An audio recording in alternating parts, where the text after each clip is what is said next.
We're in Battery Park Conservancy. This is where the Dutch originally settled New York, which later became known as New Amsterdam.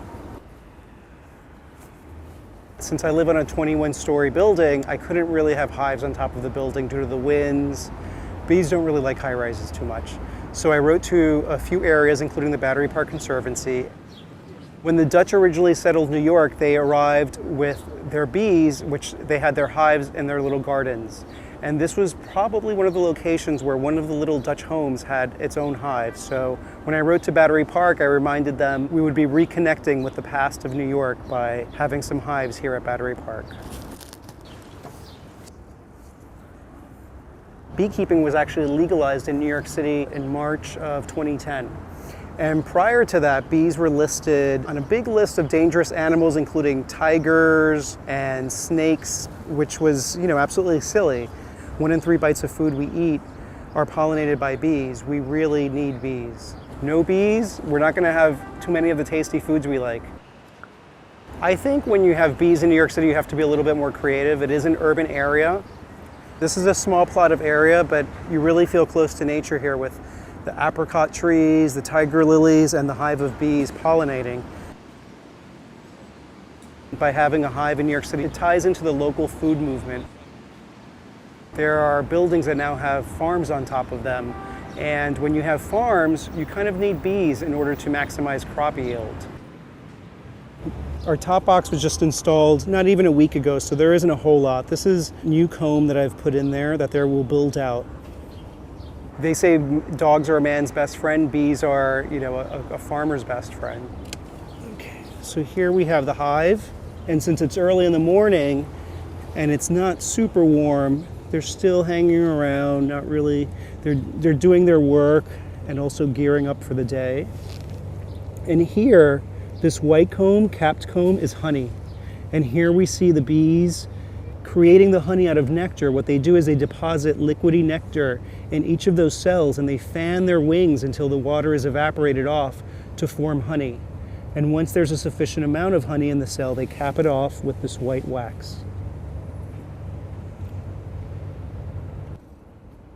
When Europeans first settled America, bees were part of the whole process of trekking westward and the formation of our great nation. In fact, the Native Americans used to call the bees, or the European honeybee, the white man's fly, because wherever the Americans went, the bees went. Okay, now they're starting to buzz. And so this yellow capped comb in the middle, that's where the brood is, where the larvae turn into bees. For eons, humans have turned to bees, and I'm not sure if it was Plato, but there is a great philosopher that said that humans learned civilization from the bees, because bees have a very organized structure. Each bee has its own job, and there are probably bees in there cleaning out any empty cells. On the bottom right, you'll probably see a bee with her head all the way in the cell.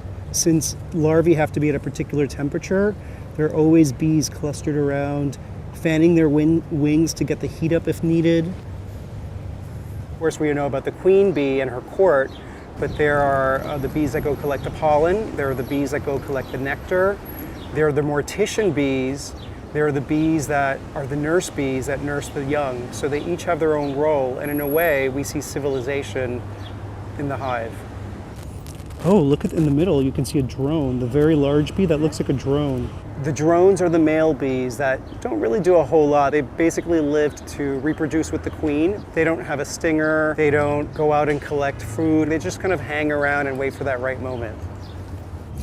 What this queen does is after mating with the drone, she stores his semen and she uses it throughout the year to give birth to other bees. The worker bees are the daughters of the queen, so it's really a matriarchal society. Beekeepers oftentimes refer to their bees as their girls. So the queen of this hive is actually named Queen Bee-atrix, after the current queen of the Netherlands.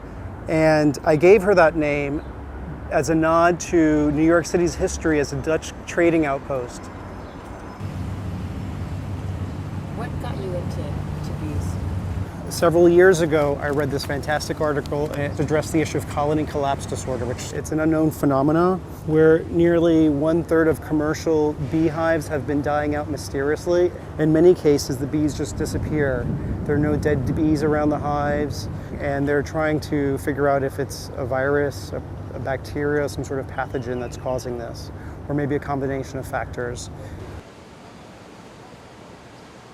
Since billions of dollars of US agriculture are dependent on bees, I thought it would be a good thing for me to have a hive, do what I could with my one hive. And also, my grandfather back in Cuba was a farmer, and he also happened to have bees on his farm to help with his crops. I didn't really get to know him since he lives so far away. I emigrated from Cuba, and I only went back when I was 13. Since my grandfather tended bees, it's also a way I could connect with him. I know beekeeping there is different because this is a Langstroth hive. It's a hive where you can take out the frames and inspect them to make sure that there are no illnesses, and there's a whole lot of reasons it's designed this way. In Latin America and some other places of the world, they use much simpler hives, so maybe a hollowed out log with some bars on top. My grandfather had a hollowed out log. Okay, let's see. So this one down there could be a guard bee. Oh no, that one's heading out for a flight. One of the most interesting bees are the guard bees. They stand at the entrance with their hind hunched up, and they basically feel out if that particular bee or if there's another insect that belongs in the hive or not. There's one right there, kind of inside, just standing there.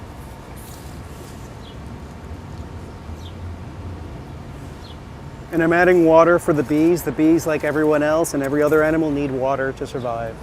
You've heard of bird baths? These are bead baths.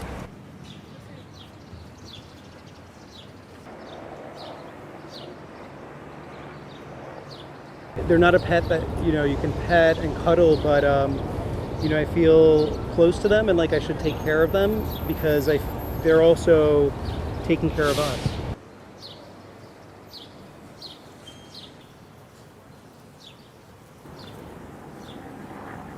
There's a source of pride when you see your bees flying out just a few feet and pollinating the plants nearby, and you know that there's this interrelationship between the bees and the plants, humans and nature, and the city and its population.